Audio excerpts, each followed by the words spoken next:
Voici la bourse cash avec Alexandre Baradez. Rebonjour Alexandre, responsable de l'analyse marché chez IG France. Votre prédiction du jour, eh bien je vous laisse nous la décliner, cher Alexandre. Alors la bourse cash, c'est des propos cash, et les miens aujourd'hui, c'est qu'il faut impérativement que les faucons de la BCE se calment. Impérativement, parce que les taux en zone euro se redressent. Il faut que les faucons se calment. Qu'est-ce qui vous amène à penser ça, à dire ça aujourd'hui, Alexandre? On a vu début du mois des propos de Isabelle Schnabel, qui est une membre donc allemande du directoire de la Banque Centrale Européenne, qui à la surprise générale a laissé entendre que le prochain mouvement de la Banque Centrale Européenne pouvait être une hausse de taux. Alors on n'avait pas précisé quand, pas à la prochaine réunion ou autre, mais alors qu'on était tous embarqués encore dans cette question du est-ce qu'il y aura encore des baisses de taux de la BCE en 2026 ? Vraiment très régulier, contrairement à ce qu'on a vu aux États-Unis. On était tous conscients qu'on arrivait sur une sorte de plateau, mais de là à commencer à entendre ne serait-ce que l'expression hausse de taux. La question, c'est, avant ça, on parle de taux neutre, combien de temps on laisse le taux en place, etc. Donc, c'était perçu par les marchés comme des propos faucons. Donc, on rappelle, un faucon, c'est quoi au sein d'une banque centrale? C'est les partisans d'une politique dure, restrictive, plutôt dure, assez restrictive, qu'on oppose aux colombes qui veulent des politiques qui soutiennent l'emploi, la croissance ou autre. Et donc, c'est assez surprenant parce qu'en plus, Isabelle Schnabel sait qu'elle est très écoutée par les marchés. C'est quelqu'un, quand elle parle, c'est un peu comme Williams du côté de la Fed aux États-Unis, on écoute. Et donc, c'est surprenant parce que l'inflation en zone euro depuis des mois et des mois, elle est au parfait niveau. On est sur une inflation 2, 2, 1, 2, 2. C'est exactement ce qu'on recherche presque pendant des années, d'arriver à ce niveau d'inflation presque parfait pour la zone euro. Et une fois qu'on y est, une fois que la croissance européenne est résiliente, mais malgré tout un peu fragile quand même, avec les questions géopolitiques, les pressions américaines de l'autre, c'est pas le bon moment. La question effectivement de laisser le doute sur, on peut dire comme Christine Lagarde l'a très bien fait pendant la réunion, on est à la bonne place. On est à la bonne place, ça veut dire c'est symétrique. Le prochain mouvement, quand ce sera le temps venu, ça pourrait être une hausse, ça pourrait être une baisse, mais on ne penche pas directement du côté de la hausse. Message sibyllin, c'est pour l'instant statu quo. Ça devrait être ça, c'est ça que vous nous dites. Oui, en fait. Et d'ailleurs, c'est ce que Christine Lagarde a rappelé. Et pourquoi je dis qu'il est important que les faucons se fassent attention, parce qu'elle n'était pas la seule. Un autre membre comme Casimir également, ils sont un peu moins connus, mais ils sont allés un peu dans ce sens-là quand même depuis quelques semaines. Et c'est important parce que hier on l'a vu, et je pense que c'est vraiment parce que les marchés obligataires réagissent depuis quelques semaines. On a vu Isabelle Schnabel faire 2 pas en arrière, expliquant qu'elle n'avait jamais dit qu'il fallait relever les taux tout de suite, que les taux allaient rester dans la zone actuelle pendant quelques temps, etc. Tout est rentré dans l'ordre, voilà. Oui, mais alors, attention, pourquoi je dis ça? Parce que vous avez une séquence sur les taux européens, quand vous regardez tous les taux des pays cœurs, Espagne, Portugal, Italie, France, mais aussi par rapport à des questions de budget, mais si on avait la France, tous les taux européens, depuis à peu près 2 mois maintenant, 1 mois et demi, 2 mois, se redressent. Et quand vous avez un membre de la Banque Centrale Européenne qui vient rajouter un peu de stress à ça, c'est pas eux, c'est pas les faucons qui ont fait que les taux se redressent. C'est lié à ce qu'on voit aussi au Japon, c'est lié à ce qu'on voit des taux américains, des taux longs qui restent relativement élevés. Mais si en plus vous ajoutez un stress indu à ce moment-là, sur une période d'une année qui a été un peu compliquée quand même pour la zone euro malgré tout, c'est pas le bon timing. Et encore une fois, rappelons que la BCE a relevé ses prévisions de croissance pour l'année prochaine à 1,4%. Donc c'est sympathique. Mais quand effectivement on voit des chiffres de croissance américaine, notre objectif devrait plutôt être d'être entre 2 et 3%. Et pour ça, vous n'y arrivez pas si vous parlez durement sur les taux. Dans un contexte, on rappelle, la zone euro est pliée en tenaille entre la Chine, on l'a encore vu avec des mesures de la Chine sur les produits laitiers, toujours la pression américaine qui persiste, la géopolitique, on en a parlé. Donc, c'est une croissance qu'il faut préserver à tout prix. Et c'est pas en parlant de hausse de taux qu'on y arrive, c'est peut-être même en laisser planer la possibilité qu'il y aurait peut-être encore une baisse de taux, surtout qu'encore une fois, quand l'inflation en zone euro n'est pas un gros souci. Et juste, je termine sur la question ces propos qu'avait évoqué Isabelle Schnabel sur la question des tensions commerciales qui peuvent persister, donc peut-être en effet inflationniste.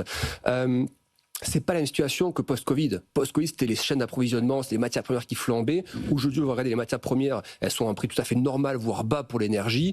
Donc, il n'y a pas de risque de résurgence massive de l'inflation, uniquement par des questions tarifaires pour la zone euro. J'entends vos inquiétudes, Alexandre, mais est-ce que vous ne dites pas quand même, avec les années, la BCE a appris de ses hésitations, de ses erreurs, et ce genre d'erreur, elle ne la recommettra pas finalement?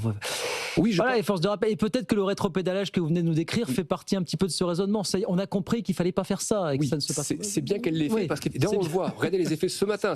Elle a dit ça hier soir. Voilà, ce matin, les taux en zone euro se détendent un petit peu. Alors, il y a quand même une bonne nouvelle là-dedans, malgré. Mais ça vous inquiète malgré tout. Disons que ça montre que la partie, je dis pas un peu idéologique, mais malgré tout de la frange un peu dure de la BCE reste présente, alors que s'il y a bien une zone, encore une fois, on vient de décrire pourquoi la géopolitique, la Chine, les États-Unis, s'il y a bien une zone qui, en plus, dans une phase où on est en termes de réinvestissement stratégique sur la défense, dans plein de domaines, il faut au contraire que les capitaux circulent, et ils circulent facilement quand le coût de l'argent est un petit peu moins élevé. On sait qu'il y a aussi des gros refinancements qui vont arriver à l'échelle souveraine en 2026, ou des financements tout court. L'Allemagne, par exemple. L'Allemagne qui arrive, qui revient sur les l'Allemagne, marchés. c'est 500 milliards qui vont alors sur des échéances courtes ou autres, mais ça ne se fait pas avec des taux qui remontent. Il faut le faire avec des taux qui restent plutôt souples. Et voilà. Antoine, vous êtes d'accord avec Alexandre? Est-ce qu'il faut que les faucons de la Banque Centrale Européenne se calment et la mettent un petit peu en sourdine là, sur les sans doute, parce que là, vous voyez, entre les États-Unis et l'Europe, l'Europe qui s'enorgueillit d'un acquis de croissance, comme ça.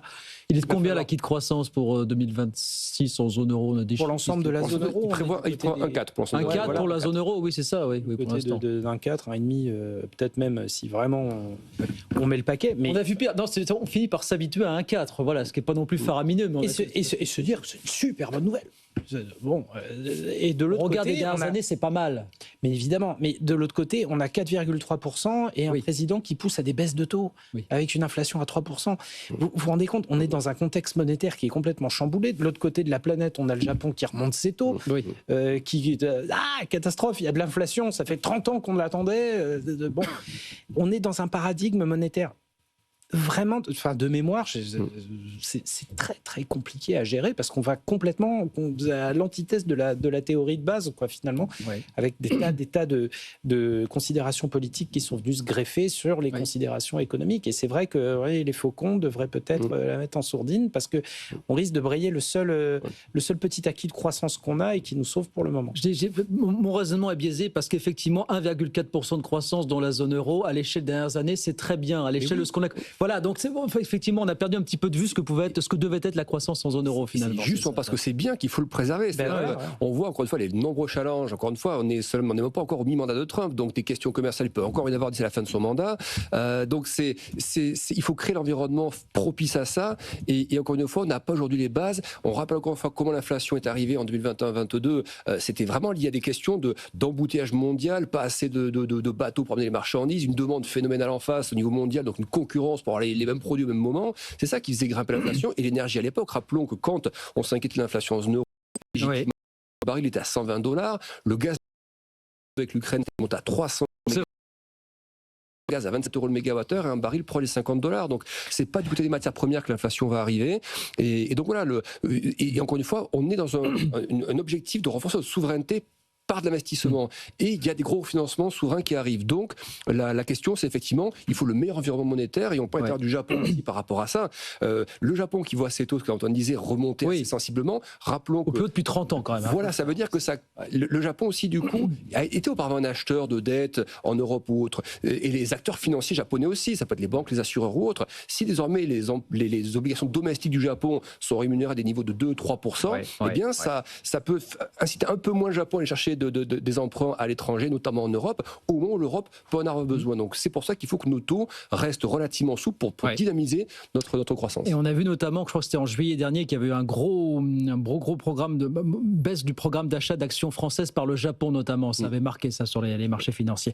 Merci beaucoup Alexandre, merci de passer nous voir. Le message est passé donc au faucon de la Banque Centrale Européenne, Alexandre Baradez, responsable de l'analyse marché chez IG France. Très bon Noël Alexandre, à très vite. Merci, à bientôt. Avec plaisir sur BFM Business.